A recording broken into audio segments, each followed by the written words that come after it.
Hello and welcome to Bud's RPG Review, where I give my thoughts on role-playing games, card games and board games. Today's review is 2017's Quickstart Rules for RuneQuest Glorantha by Chaosium. Okay, first a bit of history. I think it's fair to say that RuneQuest has had a bit of a checkered past. Passing through various hands over the years, its recent iteration is the culmination of 2015's takeover of Chaosium by Greg Stafford and Sandy Peterson, and subsequent merging with Moon Design, who were the current holders of the license to produce RuneQuest material. A new edition of RuneQuest entitled RuneQuest Glorantha was announced along with the news that it was going to be based on RuneQuest 2nd edition, as this was considered the least broken version of the rules. Following this was a successful Kickstarter that sought to reprint most of the 2nd edition line, and on Free RPG Day 2017 the RuneQuest Quickstart Rules, was released. The book is available as a print-on-demand product via lulu.com and also from Chaosium themselves. This is the print-on-demand version. It's worth pointing out here that I have not played any RuneQuest since 2nd and 3rd edition, so I will primarily be focusing on what the differences are between these editions and the new one. The book itself is a 48-page softback which contains a cut-down set of rules and a short scenario. Okay, to the cover. Here we have an excellent new take of an Orlanthi warrior fighting a rock lizard by Andrei Fetisov, which is based on the artwork originally created in 1978 by Louise Perrin. A great start. Okay, to the inside. First up, we have a section called Welcome to RuneQuest that informs us that the book contains the Quickstart rules and a scenario for 3 to 5 players that gives us an excellent short introduction to Glorantha. It tells us Glorantha is a place of heroes and gods, where allegiance is held with tribe, city and cult. It talks about the power of the runes and the importance of Dragon Pass and the resistance against the occupation of the Lunar Empire. Good stuff. Following this, we have the usual section of materials needed for the game like dice, and it discusses the importance of RuneQuest's primary mechanic, the D100 roll. Next up, we have the usual array of 7 ability scores associated with RuneQuest, and we then have information on skills and the differences between critical, special and fumble rolls. It covers skills over 100%, ability score rolls, which are usually ability times 5 on a D100, re-attempting skill rolls, and augmenting abilities, which includes mention of the new rune and passion mechanics. Skill rolls are broken down to the RuneQuest 3 standard of success, critical, special, fail and fumble. Following this, we have one of the sample pre-gen characters with each section broken down on a granular level, and we have a new mechanic, Reputation and Ransom. Reputation is a measure of how well known the adventurer is, and Ransom is an amount of lunas that the adventurer's family will be willing to pay to return them should they be captured. After this, we have the Resistance table. Resistance is used when a situation involving a raw characteristic needs to be resolved. Time and movement is next. It is broken down into real time, i.e. the here and now, narrative time, which covers the passage of time that moves the game along, full turn, which represents 5 minutes, or 25 melee rounds, melee round, which is about 12 seconds long, strike rank, which is about 1 second long, and skill time, which marks the passage of time used to use abilities. Strike ranks are used in combat to determine when a player acts. When a player acts is determined by size, dex, weapon size and magic points being spent, and can be modified by surprise and movement. Strike ranks are determined from lowest to highest, and usually, as long as the combination adds up to 12, it can be done in a melee round. For example, an adventurer with dex 11, strike rank 3, could cast Disruption, which is plus 3 strike ranks, and take out their bow and arrow, another plus 5. And that would be it for that round, as attacking takes more than the one remaining strike rank that they have left. Next up we have runes. Runes have a percentage score like skills. The higher the score, the higher the affinity with the rune, and can be used to enhance skills, but can also make decisions for you as a character should you become indecisive. There are 4 types of rune: element, powers, forms and conditions. Runes are used for magic to enhance certain skills, and as with skills, various levels of success determine the outcome, with fumble causing psychic turmoil and a loss of percentage to the skill. We have a list of the runes and their associations, as well as the gods and the scenario in this book being represented.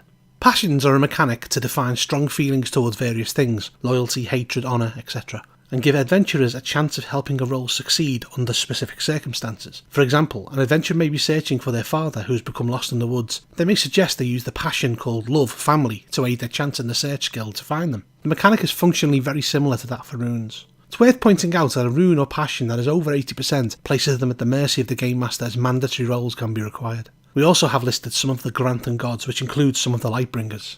Next up is skills. This section is very similar to previous editions of RuneQuest, with a few notable new skills like Manage Household and Herd. Following this is combat. Combat, as with previous editions of RuneQuest, is deadly. We have details on the melee round and quick resolution of melee. There's notes on parrying, shields and dodging, as well as disengaging from melee. Following this, we have a handy list of spot rules such as knockback, grappling and shooting into melee, as well as some hints on how to survive combat. We also have some basic rules for mounted combat. Damage is next up. As with previous editions, hit locations are rolled on a d20, and we have the rules on damage to hit locations and severed and maimed limbs. Healing is also covered in a basic but satisfactory way. Spirit magic is next up. Spirit magic in RuneQuest is tapping into the spirits of the natural world to provide a magical effect. Spirit magic requires a focus, and as per older editions, magic points are spent and resistance rolls may be required. We have a compact list of spells including old classics like Blade Sharp, Farseer and Heal. We also have a small section on spirit combat. It gives us rules on spell strike ranks, meditation, range and duration. Rune magic is next up. Whereas spirit magic is tapping into the energies of the world, rune magic is magic from the gods themselves, and when cast, always manifests the deity in some manner, be it crackling lightning, rolling thunder, or even changing physically to resemble the deity. Characters have a number of rune points that they use to cast rune magic, and these can only be replenished through worship of the deity. Deities are associated with 1 to 3 runes. Mechanically, all rune magic takes effect on strike rank 1 and has a limit of 1 spell per round and uses the character's rune affinity score to cast, carrying all the associated risks. Rune spells can have their chance of casting boosted by the likes of meditation and ritual practices. Here we have what seems to be the new RuneQuest moniker, maximum game fun. This is the idea that the GM should continually ask themselves the question, in this situation, what is the most fun? A great idea in principle, but I'm not sure it fits with the lethality of RuneQuest's combat. I mean, how much fun can be garnered from reattaching severed limbs? Following this, we have a list of rune spell descriptions, all associated with the scenario contained here. Next up, we have the Quickstart scenario, the Broken Tower. There will be spoilers from this point on, so if you have plans to play this, this is your one and only warning to stop reading. The Broken Tower is intended for 3 to 5 players and begins with a section that the DM reads aloud to the players. It tells the story of the group who are riding in pursuit of cattle thieves. The thieves are wanted because they slew 2 fellow tribesmen and wounded another. They've been identified as members of the Grey Dog clan, and in particular a man called Danakos. We discovered that the characters are members of the Colima clan, who are in turn part of the Lismelda tribe, as are the Grey Dog clan, and who are also bitter rivals. While taking the cattle across the Badlands towards Colimar land, they awakened a demon goddess from the First Age, Idrima.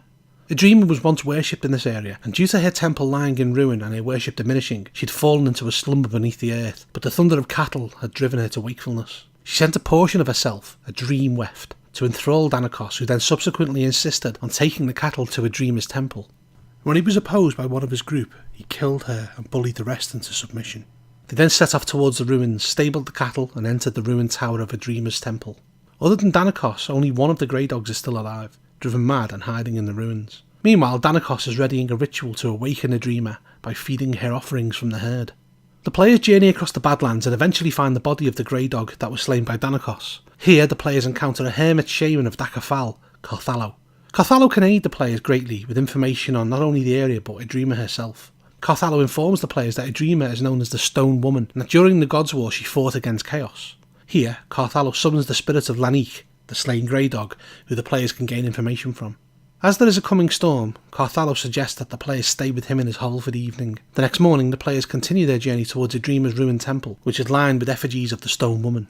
Once they reach the ruins, the players have a classic RuneQuest encounter as per the cover, rock lizards. The players can explore the ruins, where they will encounter horrific creatures made of vines and bones with skull heads called Sprulpar, as well as the insane Grey Dog survivor Veronik. We have a map of the area as well as a map of the ruined temple. Eventually the players will come to the Chamber of Offerings, where they have a final confrontation with Danakos and can even parley with Idrima herself. The players can fight Idrima, although she is a tough battle that will certainly challenge them. The players can earn some reputation points for their completion of the adventure, as well as possibly collecting a ransom from Danakos or even Veronik should they survive. After this, we have a section on Idrima and a loot table with some interesting finds. We then have the pre-gen characters. Vasana, a cavalry woman of the Colima clan who is an initiate of Orlanth adventurous and rides a bison. Yanioth, a priestess of Inalda, the earth goddess. Vostor, a renegade lunar initiate of the Seven Mothers. Sorala, an initiate of Lancor Mai. And Harmast, an initiate of Isaris. We also have a page on mounts and elementals. In conclusion, there's a lot to like here.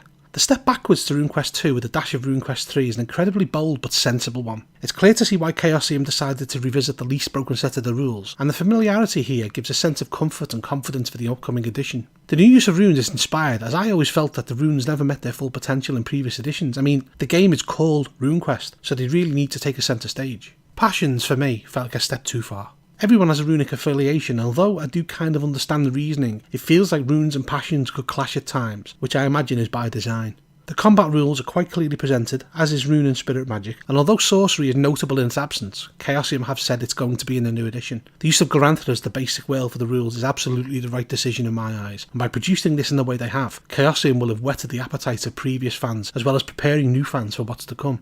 There's nothing particularly innovative here, but that is much to the credit of the designers. This feels familiar, and at times when reading this my mind drifted back to playing RuneQuest with my friends as a teenager, which made me smile, which is kind of the point. I look forward to picking up the new RuneQuest later in the year and taking my group on a trip to Glorantha's third age. For what it is, this Quickstart Rules set is really well presented and absolutely worth buying. I give it an 8.5 out of 10. If you enjoyed this review, please hit the thumbs up and subscribe to my channel. Also, don't forget to check out my other reviews. Bud out.